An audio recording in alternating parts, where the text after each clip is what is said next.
kwentuhan tayo for today. So guys, I'm so excited because I just got my exam results. And I haven't seen what they are yet. But I really hope na meron akong at least 2 perfect. GMRC tapos isa pa. So I wanted to take a look at it with you guys. So, oh my gosh. I'm so nervous talaga. If I get perfect in math or AP, mas masaya pa ako kaysa sa pag nanalo ni Isko. So, let's get right into it. I'm gonna give you guys the first look. Oh my gosh. GMRC is perfect! Anyways, I got perfect. I'm not really surprised, but oh my gosh, I'm really proud of myself here. So next naman, sana, ano to? Ano yan? Oh my gosh! Perfect sa English! Oh my gosh, guys! Perfect ako sa English. Least expected ko talaga to, guys, kasi last time isa lang yung mali ko. So I actually thought I would get only 1 mali here, but I got it perfect. Oh my gosh.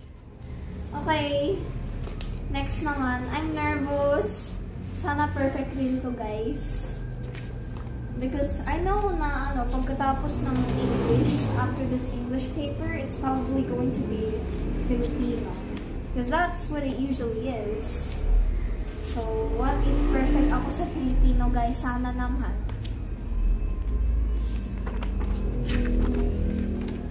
Ah! Oh my gosh! Oh my gosh! Perfect ako, guys! Perfect ako! Nakita nyo yan? Perfect ako dyan! 50/50! Oh my gosh! Oh my gosh! Ang tuwa-tuwa! AP! Tingnan mo! Perfect ako sa AP! Eh, di ba nag-struggle ko sa AP? So, ibig sabihin na, yung inaral mo ng AP na 2 araw, it works. More than 2 days, actually. More than pala. Oh my gosh! I'm so happy, I'm so proud of you. Oh my gosh, I would like to thank my teacher, my parents, my family, my principal, and my school. Thank you. I would like to express my gratitude to everyone. That's a perfect na AP. Yes. Thank you also for guys. studying hard. 2 more subjects left, so that's probably math and science. Sana perfect ako sa math. Tatlo pa kaya? Diba? 3 yung perfect ko, guys. I manifest before the exam that I get at least 1 perfect. So, but guys, it's 3!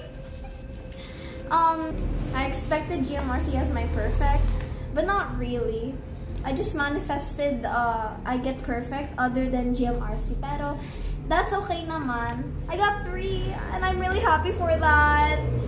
Meron pa.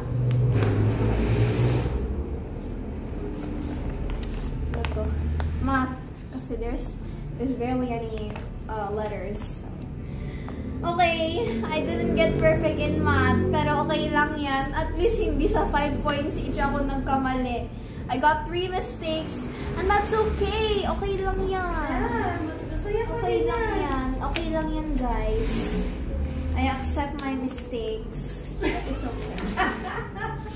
Ikaw talaga. Ay, wait. 3 pa pala to. Ano ba yung isa? Ay, Filipino. I got 5 na mali kasi meron akong nakalimutang gawin dito ata. Ano kaya yun? Ito kasi may nakalimutan akong i-underline. Pero, 2 points each kasi ko. It's okay. Okay lang yan, guys. Okay lang yan. Laban lang. Laban lang. Okay. Last is science. Oh my gosh, I'm so nervous. Ano kayang score na yan, guys? Hindi ko mababasa kasi it's flipped through the camera.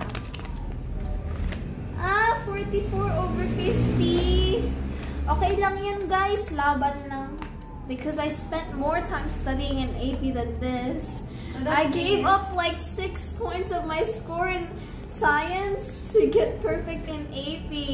Nah, it's okay. So you have to learn a lesson. Yeah. That when you really study and focus in a subject, you will really get good grades. Meaning, Okay lang yan. sometimes na, minsan kasi akala mo, okay ka na sa subject na yun. So, ano ka na, relax ka na. Yeah. But You actually, can have sometimes I'm not good with science, but I do enjoy it. So yeah, okay lang to, guys. Laban lang. Thank you for inspiring me, guys. At least pumasa ako dito sa science. At least lang. Actually, at best. Kasi, imagine hindi ka pumasa sa science. Pero okay lang yun. Thank you, guys. Thank you, guys, for watching. See you next time. Bye-bye!